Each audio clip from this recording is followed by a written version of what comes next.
Hello friends, welcome to the YouTube channel Mathematics Ganit Sangraha, where we learn to transform complex mathematical topics to simple form. मैं सतीश तिवारी आपका स्वागत करता हूं and let's begin our topic.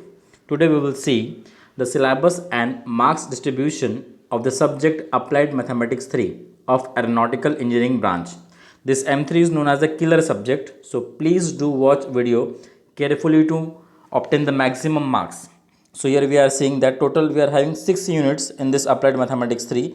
That's first one Laplace transform, second Fourier transform, third functions of complex variable, partial differential equations, fifth matrices and sixth numerical methods.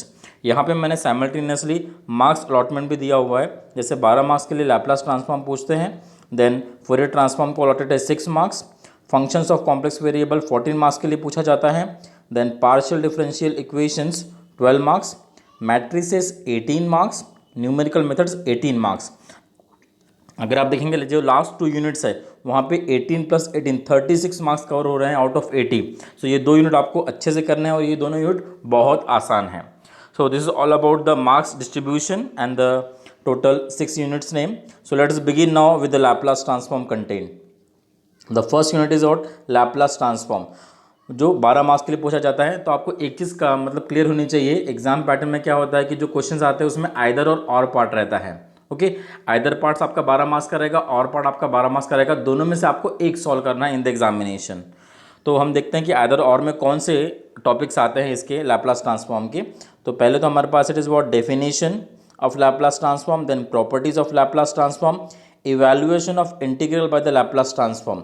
अब ये जो 3 topic है, ये 3 टॉपिक कंस्टिट्यूट करता है इट इज़ एक question, that is एक bit. उसके बाद देन हम देखते हैं inverse Laplace transform, next topic. और इनवर्स लैपलास ट्रांसफॉर्म के हमारे पास निकालने के 3 तरीके होते हैं. एक होता है बाय पार्शियल फ्रैक्शन मेथड, एक होता है by property of Laplace transform और तीसरा कन्वोल्यूशन थ्योरम. तो इस पे आपका फिर एक बिट बन जाता है, that is inverse Laplace transform पे एक क्वेश्चन आता है. और अगर इतना करते हैं आप तो आपका जनरली आइदर पार्ट क्लियर हो जाता है, that is inverse Laplace transform वाले ये 2 टॉपिक और प्रॉपर्टी वाला जो टॉपिक है. ओके, तो यहाँ पे आपका आइदर पार्ट कंसिडर होता है. बट कभी कभी ऐसा हुआ है कि यूनिट स्टेप फंक्शन का एग्जाम्पल आपका आइदर पार्ट में भी आ गया है और पार्ट में आपको इनवर्स पूछ लिया है. तो आपको फिर ये जो नेक्स्ट 2 टॉपिक्स हैं वो भी करने पड़ेंगे. नेक्स्ट टॉपिक कौन से? That is Laplace transform of periodic function and unit step function and unit impulse function. ये 2 चीज़ें आपको करनी पड़ेगी अगर आपको पूरे 12 मार्क्स कंफर्म चाहिए तो. ओके, या अदरवाइज मैंने आपको बताया कि अदर पार्ट जनरली 6 तक 1 to 6 तक अगर आपने टॉपिक 1 to 5 तक अगर आपने टॉपिक की तो वहाँ पे आपको मिल जाता है. और एक लास्ट क्वेश्चन होता है, it is one application of Laplace transform to solve ordinary differential equations, simultaneous differential equation and integral equations and integro differential equations. इस पे एक क्वेश्चन एग्जामिनेशन में आता है और वो जनरली हमेशा और पार्ट में रहता है. आप एप्लीकेशन पार्ट छोड़ सकते हैं, बट अगर आपको समझना है कि लैपलास ट्रांसफॉर्म हम क्यों पढ़ रहे हैं, उसको हम कैसे अप्लाई करते हैं, तो उसके लिए आप डेफिनेटली अगर कंसेप्ट वाइज पढ़ना चाहते हैं तो एप्लीकेशन पार्ट को बिल्कुल मत छोड़िएगा, that will be the better for you. और एक चीज़ मैं यहाँ पर आपको बता देना चाहूँगा कि आपको एक टॉपिक जो है इसमें आप कंफर्म कर लीजिए, मतलब जब जनरल क्वेश्चन इस पर एग्जामिनेशन में रहता है, that is this unit step function. Okay, इस पर क्वेश्चन एक आता ही है जो 6 मार्क्स के लिए होता है. तो अगर आप पूरा यूनिट भी छोड़ते हैं तो अगर आप एक टॉपिक भी करते हैं तो आपको ईजिली एक 6 मार्क्स का क्वेश्चन, एक 6 मार्क्स का बिट मिल जाएगा. और ये टॉपिक बहुत आसान है पढ़ने के लिए. नाउ नेक्स्ट मूव करते हैं नेक्स्ट यूनिट की तरफ, that is you are having Fourier transform. Okay, Fourier transform सिर्फ 6 मार्क्स के लिए पूछते हैं. इसमें 3 फॉर्मूलेज है, वो 3 फॉर्मूलेज आपको अच्छे से याद रखने हैं. एक है फोरियर कोसाइन ट्रांसफॉर्म, एक फोरियर साइन ट्रांसफॉर्म और तीसरा फोरियर इंटीग्रल का. तो ये 3 फॉर्मूले पे डिपेंडेंट ये चैप्टर है. तो इसमें आपको 2 टॉपिक अच्छे से कर लेना. अगर आपको एक बिट चाहिए तो वो कौन से 2 टॉपिक्स हैं हमारे? It is this Fourier integral theorem जो है, this is Fourier integral theorem आपको कर लेना है. और उसके बाद then application of Fourier transform to solve the integral equation. ये 2 टॉपिक भी किया तो आपको 6 मार्क्स मिल जाएंगे, और बाकी जो डेफिनेशन और प्रॉपर्टी है उस पर कम एग्जाम्पल पूछते हैं, और रिलेशन विद जो लैपलास ट्रांसफॉर्म हमको यहाँ पे जो दिख रहा है, तो इस पर क्वेश्चन जनरली एक ही बार आया हुआ है, बहुत ही रेयर पूछता है। इसका एक छोटा सा प्रूफ है, वैसे वही एग्जामिनेशन में आता है, बट जनरली नहीं पूछते हैं। ये 2 टॉपिक आपको अच्छे से कर लेने हैं, आपको एक क्वेश्चन एग्जामिनेशन में मिल जाएगा 6 मार्क्स के लिए ना। उसके बाद देखते हैं हम अभी तीसरा यूनिट, थर्ड यूनिट हमारा है, that is functions of complex variables. ये पूछा जाता है 14 मार्क्स के लिए इन द एग्जामिनेशन। तो इसमें 2 क्वेश्चन आइदर में रहेंगे, 2 क्वेश्चन और में रहेंगे। ओके, तो आपको जो करना है टॉपिक, यहाँ पे टॉपिक में एनालिटिक फंक्शन, ये एक टॉपिक आपको करना है। Okay sorry, it is analytic function, पहला टॉपिक। उसके बाद Cauchy Riemann conditions, harmonic functions और मिलने थॉमसन्स, ये मिला के एक क्वेश्चन बनता है। वैसे जनरली ये सब अलग अलग चीज़ें हैं, डेफिनेशंस वगैरह हैं, कॉची रीमान कंडीशंस और मिलने थॉमसन्स मेथड के एग्जांपल जो है वो हम एग्जैक्ट मेथड से भी सॉल्व करते हैं, वो आप देख लेंगे। दैट इज एनालिटिक फंक्शन के एग्जाम्पल होते हैं, हमको उसमें हार्मोनिक प्रूव करना पड़ता है और एनालिटिक फंक्शन निकालना पड़ता है। That is U plus IV type के जो एग्जाम्पल होते हैं। इस पर एक क्वेश्चन एग्जाम में आता ही है, कभी कभी 2 क्वेश्चन आते हैं, बट रेयर चांसेस रहते हैं, बट एक क्वेश्चन डेफिनेटली रहता है। ये एक बिट बना दिया, और दूसरे बिट के लिए फिर आपको पढ़ना पड़ेगा यहाँ पे, it is Cauchy integral theorem. यहाँ पे 5th वाला topic Cauchy integral theorem and integral formula, इस पे एक क्वेश्चन आता है। Then Taylor's and Laurent series, इस पे एक क्वेश्चन आता है। फिर रेसिड्यू थ्योरम, कंटूर इंटीग्रेशन और कन्फॉर्मल मैपिंग, इस पे फिर ये तीनों पे मिला के एक क्वेश्चन आता है। आपको 4 क्वेश्चन आ रहे हैं यहाँ पे, 2 आइदर में रहेंगे और 2 और में। तो आपको U प्लस IV वाला जो है मैंने अभी बताया, ये आपको कर लेना है। ओके, एक क्वेश्चन आपको मिल जाएगा।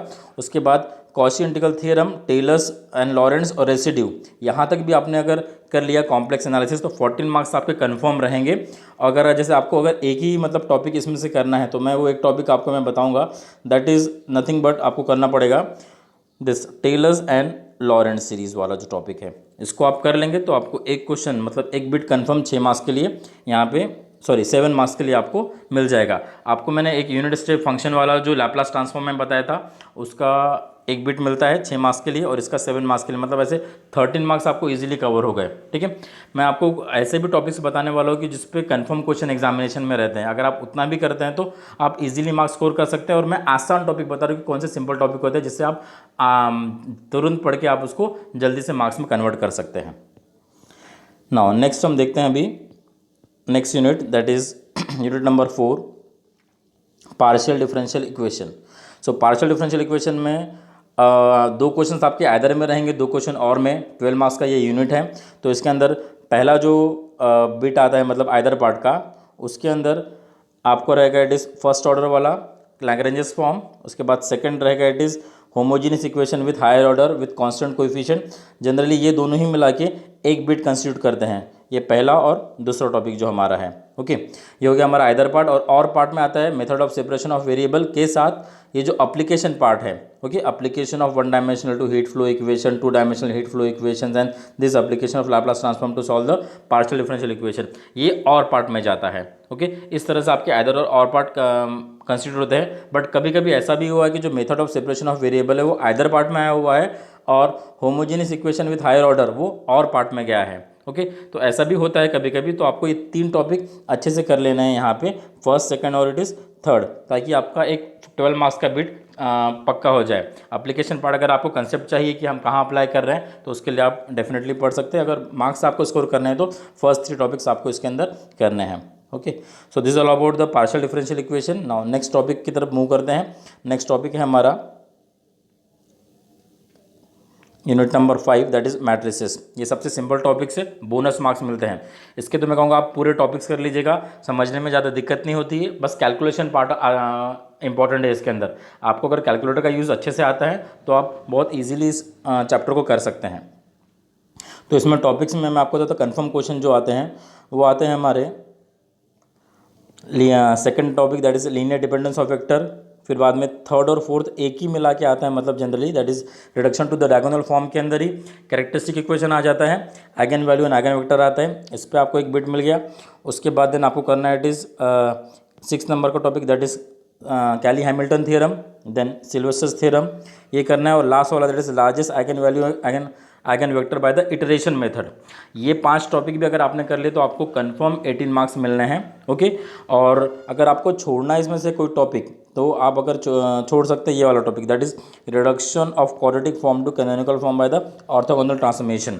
इसमें क्या होता है कि ये एग्जाम्पल अगर हम सॉल्व करते हैं इस टॉपिक का तो वो थोड़ा लंबा जाता है, 25 से 30 मिनट लगता है नियर अबाउट एक एग्जाम्पल को सॉल्व करने के लिए। तो अगर आपके पास टाइम है तो आप पढ़िए, अदरवाइज इसको आपने स्किप किया तो भी चलेगा, और बाकी टॉपिक आपको कर लेना है। और इस पर भी कंफर्म क्वेश्चंस वैसे पूछे जाते हैं एग्जामिनेशन के अंदर। Solution of second order differential equation and linear dependence, linear and orthogonal transformation पे क्वेश्चन कभी आता है और कभी नहीं आता है। Okay, that depends. तो मैं यहाँ पे आपको बताऊंगा कि आपको टॉपिक्स कौन से करने हैं, वो आपको हमें मतलब कंफर्म करना है। ठीक है, जैसे वो ये होगा लीनियर, हमारा पहला वाला topic that is linear dependence of vectors, फिर characteristic equation, eigen value eigen vectors, reduction to the diagonal form, ये हो गया। ये एक कंस्टिट्यूट करेगा। उसके बाद फिर सिल्वेस्ट्रस थ्योरम को डेफिनेटली करना है आपको, और बाद में कैली हैमिल्टन थ्योरम भी कर लेना है, और largest eigen value and eigen vector. इतना भी क्या तो आपको 18 मार्क्स मैट्रिक्स में कंफर्म मिलते हैं। ओके, और बाकी आपके ऊपर है कि आपको करना है या नहीं करना। बाकी टॉपिक्स इतने भी किए तो इट इज़ सफिशिएंट।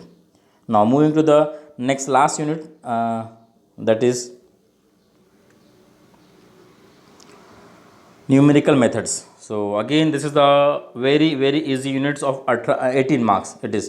तो पहला है टॉपिक एरर एनालिसिस। जनरली इस पे क्वेश्चन तो एग्जामिनेशन में एक आध बार पूछा हुआ है, बहुत रेयरली पूछता है, और आपको अगर क्वेश्चन पूछता भी है तो सेकंड, थर्ड और फोर्थ टॉपिक पे पूछते हैं। जैसे solution of algebraic and transcendental equation by false position method. False position method is also known as the regula falsi method. Okay, और एक है न्यूटन्स रैप्सन मेथड। ये दो मेथड ही इसके अंदर है जिसमें हम अलजेब्रिक इक्वेशन या ट्रांसेंडेंटल इक्वेशन सॉल्व करते हैं, ये आपको करना है। The next is solution of system of linear equation, जिसमें गॉस एलिमिनेशन मेथड है, गॉस सीडल मेथड है और क्रॉट्स मेथड है। इसमें दो मेथड इंपॉर्टेंट है, इट इज़ गॉस सीडल और क्रॉट्स। जनरली क्वेश्चन उसी पे पूछते हैं, गॉस एलिमिनेशन पे बहुत कम क्वेश्चन पूछा हुआ है।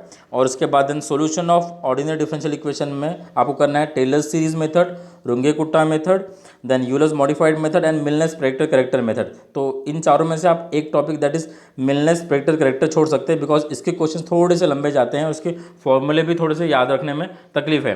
न्यूमेरिकल मेथड जो है पूरा फॉर्मूला बेस्ड है, मतलब आपको फॉर्मूला याद रखना है, उसको फिर अप्लाई कैसे करते हैं पर्टिकुलर प्रॉब्लम सॉल्व करने के लिए, बस वो आपको आना चाहिए। मतलब ज़्यादा दिमाग नहीं लगाना पड़ता है हमको सॉल्व करने के लिए। जैसे लैप्लास ट्रांसफॉर्मेशन में क्या होता है कि आपको फॉर्मूले भी याद रखना है, और उसको कैसे कौन सा फॉर्मूला कहाँ अप्लाई करना है उसको थोड़ा सोचना पड़ता है। प्रॉब्लम्स में बहुत शॉर्ट होते हैं, जल्दी कम टाइम में हो जाते हैं, बट उसमें थोड़ा सा आपको सोचना पड़ता है। न्यूमेरिकल मेथड में कैलकुलेशन पार्ट है, आपको ज़्यादा समझने की ज़रूरत नहीं है, फॉर्मूला बेस्ड है, डायरेक्टली उसमें पुटअप करके आपको वैल्यूज़ निकालनी पड़ती है। अब इसके अंदर मैं आपको बताना चाहूँगा कि आपको टॉपिक्स कन्फर्म कौन से करने हैं। जैसे solution of algebraic and transcendental में हम आप करेंगे यहाँ पे this one, that is false position method आपको कंफर्म करना है, और फिर it is Newton's Raphson method. Okay, ये आप कर लेंगे। Solution of system of equation में आपको करना है confirm, that is Gauss Seidel method and Crout's method. Okay, एक क्वेश्चन आपको मिल जाएगा इसके अंदर भी। उसके बाद solution of ordinary differential equation में आपको करना है it is Runge Kutta method of fourth order and Euler's modified method. ये अगर आपने 6 टॉपिक्स कर लिए तो डेफिनेटली आपको 18 मार्क्स एग्जामिनेशन में मिल जाते हैं। जैसे आइदर पार्ट में 3 क्वेश्चन रहेंगे और पार्ट में 3 क्वेश्चंस रहेंगे यहाँ पे। सो ये जो 3 क्वेश्चंस है, तो हर एक टॉपिक में से एक क्वेश्चन आपका आइदर पार्ट में रहेगा और एक क्वेश्चन आपका और पार्ट में रहेगा। So this is all about the numerical methods. And अभी हम थोड़ा सा समराइज़ कर लेते हैं। इतना तो मैंने आपको 6 यूनिट्स के बारे में पूरा डिटेल में बता दिया हूँ कि कहाँ क्वेश्चन आइदर पार्ट में आता है, कहाँ क्वेश्चन और पार्ट में आता है, और कौन से टॉपिक इंपॉर्टेंट है और कौन से नहीं है। तो मैं थोड़ा सा रिवाइज कर लेता हूँ। अगर आपको इजीली 50 मार्क्स और 48 मार्क्स कैसे मिल सकते हैं, मतलब इस आउट ऑफ 80 इस एम अप्लाइड मैथमेटिक्स 3 के अंदर। तो आपको मैंने लैप्लास ट्रांसफॉर्मेशन में बताया था कि आपको यूनिट स्टेप फंक्शन करना है, और सेकंड मैंने फिर आपको कॉम्प्लेक्स के अंदर बताया था कि टेलर्स एंड लॉरेंट सीरीज़ के जो 3-4 एग्जांपल्स है उसको कर लीजिए। ठीक है, यहाँ पे आपके 6 और 7 मतलब 13 मार्क्स हो गए। और उसके बाद फिर मैं आपको बताया कि मैट्रिसेस के अंदर आपको 5 टॉपिक करने हैं जो अभी हमने लिस्ट आउट किए थे। 5 topics, that is linear dependence of vectors, और उसके बाद फिर ये कैरेक्टरिस्टिक इक्वेशन वाला आइगन वैल्यू आइगन वेक्टर्स, और फिर Cayley Hamilton theorem, Sylvester's theorem, then largest eigen value and eigen vector. ये 5 टॉपिक मैट्रिक्स में कर लेने हैं, 18 मार्क्स यहाँ मिल जाएंगे। और यहाँ पे अभी मैंने आपको 6 टॉपिक्स बताए थे लिख के, ठीक है, वो कर रहे हैं। That is fast position method, Newton's Raphson method, then Gauss Seidel method, Crout's method, और यहाँ पे Runge Kutta method of fourth order and Euler's modified method. ये 6 भी करेंगे तो आपको 18 मार्क्स यहाँ पे कंफर्म हो जाएंगे। सो अगर इतना भी आप करते हैं, मतलब ये लास्ट के 2 यूनिट में आपको 36 मार्क्स मिल गए और 13 मार्क्स में आपको पहले बताया था, ओके, तो वो मिला के आपके नियर अबाउट 49 मार्क्स हो जाते हैं यहाँ पे इजीली कवर अप्लाइड मैथमेटिक्स 3 के अंदर, इतने टॉपिक भी आप करते हैं तो। So this is all about the syllabus and everything. अब उसके बाद हम देखते हैं कि बुक्स आपको कौन सी प्रेफर करनी है, ओके। पहला बुक मैं बोलूँगा higher engineering mathematics by BS Grewal. अगर आप गेट का प्रिपरेशन करने वाले तो इस बुक को ले लीजिएगा, बिकॉज ये बुक में कंसेप्ट इजीली दिए हुए और समझ भी जाते हैं। उसके बाद सेकंड बुक है हमारा advance engineering mathematics by Erwin Kreyszig, okay. इसमें प्रॉब्लम्स कम है बट कंसेप्ट पे बहुत ज़्यादा थ्योरेटिकल स्ट्रेस दिया हुआ है कि मतलब आपको किस तरह से, मतलब अलग तरीके का अप्रोच दिया हुआ है कि आपको टॉपिक कैसे समझना है करके। एक अलग ही बुक है, मतलब एक अच्छा बुक है मैं कहूँगा। उसके बाद then third applied mathematics for engineers and physicists, ये आप यूज़ कर सकते हैं। रेफरेंस बुक के अंदर वर्टिकल के बुक्स बहुत अच्छे हैं, वॉल्यूम 1 वॉल्यूम 2 वगैरह, और ये मैंने पढ़े हुए बहुत ही बढ़िया बुक्स है। उसके बाद introductory two methods of numerical analysis. Numerical analysis के लिए आप कोई भी बुक यूज़ कर सकते हैं बिकॉज वो बहुत सिंपल टॉपिक है, इजीली समझ आता है। फिर mathematics for engineers by Chandrika Prasad, ये कर सकते हैं। फिर बाली या गोयल का जो बुक है इंजीनियरिंग मैथमेटिक्स, उसको भी आप यूज़ कर सकते हैं। बाली और गोयल का बुक मतलब ग्रेवाल का जैसा बुक है वैसे ही नियर अबाउट है, बट आई विल प्रेफर कि ग्रेवाल का बुक आप लीजिएगा अगर आपको पढ़ना है तो, ओके, बिकॉज वो आसानी से समझ जाते हैं और बहुत स्ट्रेट फॉरवर्ड उसके अंदर कंसेप्ट भी है और प्रॉब्लम्स भी हैं। So this is all about the syllabus and the marks distribution for the aeronautical branch of the subject, it is applied mathematics 3. So thank you all of you for watching this video, and please do subscribe the channel for more such videos. Like and share the video. Please share the video with your friends who are learning in the RTMNU affiliated colleges. If you have any query, just post in the comment box. I will try to solve it. Thank you very much.